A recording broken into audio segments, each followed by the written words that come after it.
In this video, I'll teach you how to add depth and atmosphere to your scenes by painting in fog with the color tool. Something you may want to do first is create a ground plane that you can easily add a gradient to. We'll do this by creating a single flat line stroke with the ribbon brush and then duplicate rotating it into a perfect circle.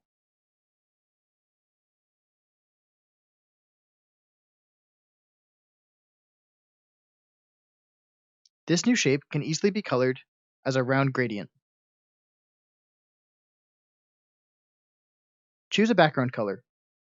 This will be the atmosphere of the scene, and all objects will fade to this color to give the impression of either fog or darkness. Make sure that all the strokes you want to add to the fog are on the same layer or are all selected at once.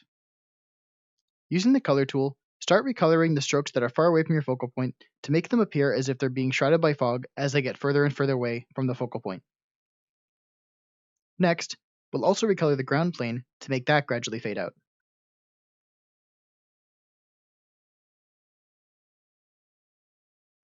If your lines are overlapping, you can use the nudge tool to budge them so they stop flickering.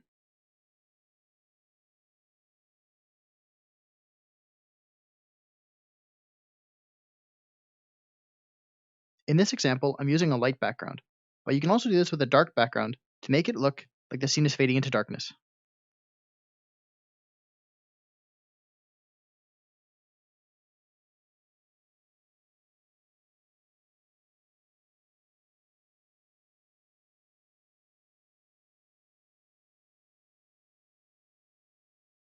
By using this trick, you can easily add mood and atmosphere to your scenes and make them look like they're larger than they actually are.